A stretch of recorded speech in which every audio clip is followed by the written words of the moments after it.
आज हम इस वीडियो के माध्यम से एक बहुत ही महत्वपूर्ण टॉपिक विधि शास्त्र का, जिसके अंतर्गत एक लीडिंग केस जो अक्सर हर चीज में नज़ीर के रूप में, रूलिंग के रूप में काम आता है, लॉ के विषय में, Bengal immunity company versus Bihar राज्य। इसमें बंगाल इम्यूनिटी कंपनी अपीलार्थी है और बिहार राज्य उत्तरदाता है। AIR 1955 सुप्रीम कोर्ट 661 का ये मामला है। भूमिका: यह वाद पत्र विधि शास्त्र के अंतर्गत न्यायिक पूर्वोक्तियों पर आधारित है। तो जूरिस्प्रूडेंस LLB सेकेंड ईयर का फर्स्ट पेपर है, उसके अंतर्गत। नंबर 2, फैक्ट, तथ्य। अपीलार्थी एक पंजीकृत कंपनी है। यह शीरा बेचने तथा अन्य जीव विद्या संबंधी वस्तुएं तथा दवाई बेचने का व्यापार करती थी। इसका पंजीकृत कार्यालय कलकत्ता में है। फैक्ट्री तथा प्रयोगशाला पश्चिम बंगाल के 24 परगना जिले के बारानगर में स्थित थी। बंगाल वित्त विक्रय कर अधिनियम में यह कंपनी व्यापारी के रूप में पंजीकृत थी। इसका पंजीकरण नंबर SL 683A है। इस कंपनी द्वारा बनाए गए माल की बिक्री पूरे भारत में बहुत बड़ी मात्रा में होती थी। इस कंपनी के द्वारा बनाए गए माल का विदेशों में निर्यात भी होता था। माल कलकत्ता से रेल, स्टीमर या हवाई जहाज द्वारा भेजे जाते थे। कंपनी इनके ऑर्डर अनुसार माल कलकत्ता में से भेजती थी। अपीलेंट कंपनी का बिहार राज्य का कोई एजेंट मैनेजर नहीं था। अपीलेंट कंपनी का बिहार राज्य में कोई दफ्तर, गोदाम या प्रयोगशाला भी नहीं थी।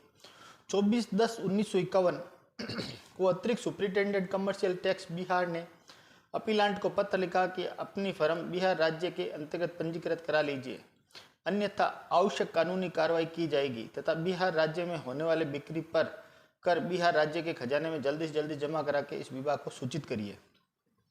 18/12/1951 को बिहार सेल टैक्स एक्ट 1947 की धारा 13(5) तथा नियम 28 के अंतर्गत एक नोटिस अपीलेंट को दिया गया। यह नोटिस कारण बताओ का था और इस नोटिस में अपीलकर्ता ने निम्न ब्यौरों को पूरा करने की मांग की गई। नंबर 1, बिहार राज्य में पंजीकृत होने के लिए प्रार्थना पत्र प्रस्तुत करना तथा बिहार राज्य में होने वाली बिक्री का नक्शा 26/1/1950 से 30/9/1951 तक का पेश करना।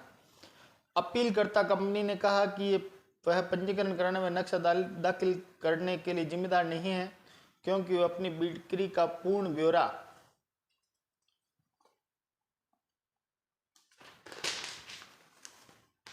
मुख्य कार्यालय, फैक्ट्री मैनेजर या प्रयोगशाला नहीं है। अतः वे बिहार सेल टैक्स एक्ट के प्रावधानों से मुक्त है और उसके प्रावधान उस पर लागू नहीं होते हैं। अपीलकर्ता कंपनी की ओर से यह कहा गया कि यह नोटिस अवैध तथा गैर कानूनी है। उच्च न्यायालय हाईकोर्ट। अपीलकर्ता कंपनी ने संविधान के अनुच्छेद 226 के अंतर्गत उच्च न्यायालय पटना में यह याचिका प्रस्तुत की। उच्च न्यायालय ने याचिका खारिज कर दी। उच्चतम न्यायालय सुप्रीम कोर्ट। अपीलकर्ता कंपनी ने उच्च न्यायालय से योग्यता का प्रमाण पत्र प्राप्त करके उच्चतम न्यायालय से अपील प्रस्तुत की। बिहार सेल टैक्स में यह प्रावधान है कि फर्म को पंजीकृत कराया जाए, फर्म अपनी बिक्री का कुल ब्यौरा प्रस्तुत करे, उस ब्यौरे को तदनुसार बिक्री कर जमा करे। यदि बिक्री कर जमा नहीं किया जाए तो गिरफ्तारी व कुर्की का प्रावधान भी है। यदि कोई फर्म बिक्री का पूर्ण ब्यौरा नहीं देती है तो बही खाते छीनने, तलब कराने का भी उचित प्रावधान है। धारा 26 के अंतर्गत दंड लगाने का भी प्रावधान है। यह कहा गया कि अपीलकर्ता एक कंपनी है और कंपनी नागरिक नहीं है, अतः नागरिक की तरह उसको याचिका प्रस्तुत करने का अधिकार नहीं है। कंपनी अनुच्छेद 19 के अंतर्गत प्रदान मौलिक अधिकारों की मांग नहीं कर सकती है। मौलिक अधिकार सिर्फ नागरिकों को ही प्रदान किए गए हैं। अतः यह न्यायालय इस याचिका की सुनवाई नहीं कर सकती है।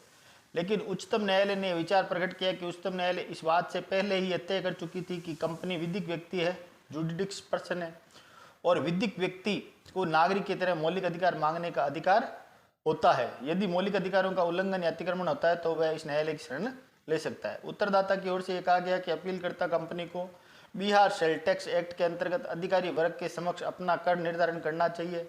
अधिकारी वर्ग के समक्ष कर से मुक्ति की मांग करनी चाहिए। यदि उनकी मांग अस्वीकार की जाती है तो उसे अधिनियम के अंतर्गत अपील या रिवीजन करना चाहिए। अपीलांट की ओर से इसके जवाब में यह कहा गया कि बिहार सेल टैक्स के एक्ट के अंतर्गत अधिकारी वर्ग नोटिस नहीं दे सकते, उनकी बिक्री पर कर नहीं लगा सकते हैं। अतः उसके द्वारा अपीलकर्ता के विरुद्ध की गई कोई भी कार्रवाई अवैध तथा गैरकानूनी है, क्योंकि यह संविधान से परे है और उस कार्रवाई को चुनौती सिर्फ याचिका प्रस्तुत करके ही दी जा सकती है। विद्वान न्यायाधीशों ने विचार प्रकट किया, यदि अपीलार्थी का कथन सही है तो उसको अनुतोष याचिका द्वारा ही प्रदान किया जा सकता है। उत्तरवादी की ओर से यह कहा गया कि याचिका समय से पूर्व प्रीमेच्योर है, क्योंकि अपीलकर्ता को अभी तक नोटिस ही दिया गया था, उसके विरुद्ध कोई कार्रवाई नहीं की गई थी। विद्वान न्यायाधीशों के विचार प्रकट किया गया, या तो अपीलकर्ता का यह तर्क बेकार है, क्योंकि इस नोटिस में अपीलकर्ता ने कहा गया है कि वे नोटिस के अनुसार कार्रवाई करे, अन्यथा वह बिहार सेल टैक्स एक्ट के प्रावधानों के अंतर्गत जिम्मेदार होगा। ये एक धमकी देने वाली कार्रवाई है, अतः ऐसी कार्रवाई के विरुद्ध याचिका दायर की जा सकती है।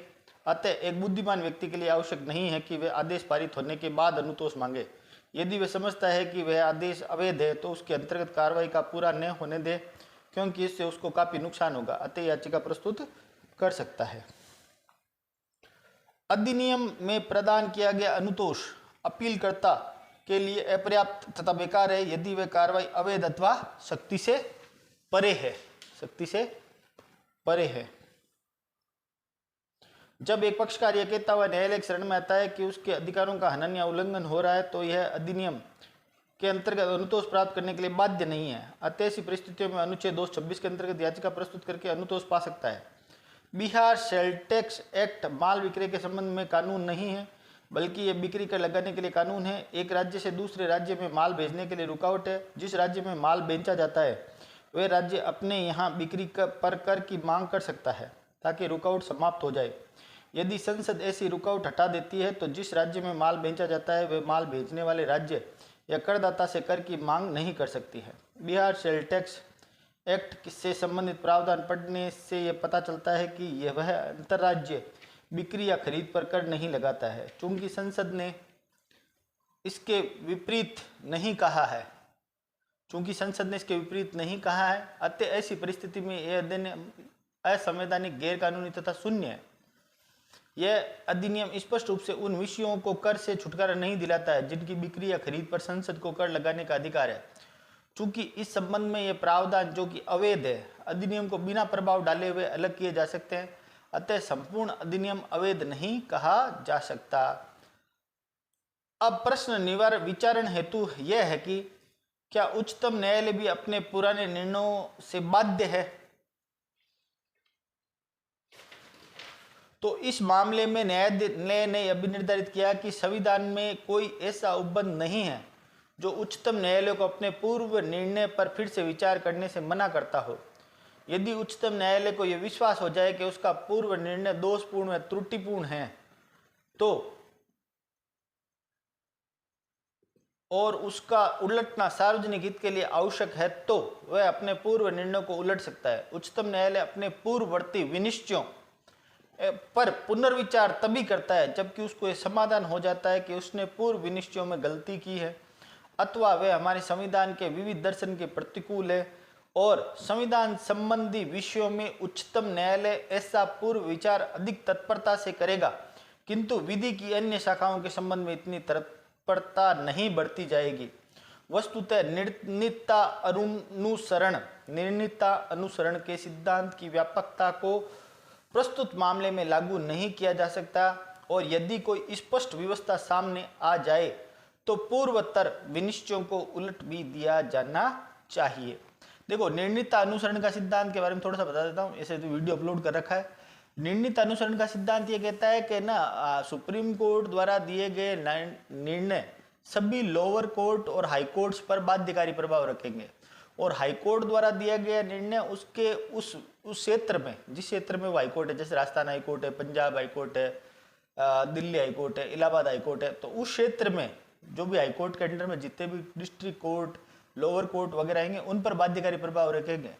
और पूर्व निर्णय के दो भाग होते हैं, विनिश्चय आधार और ओबिक्टा डिक्टा, प्रसंगोक्ति या इत्रोक्ति। प्रसंगोक्ति इत्रोक्ति निर्णय का वह भाग होता है जो बाध्यकारी प्रभाव नहीं रखता है और विनिश्चय आधार वह आधार होता है जिसके आधार पर निर्णय सुनाया जाता है।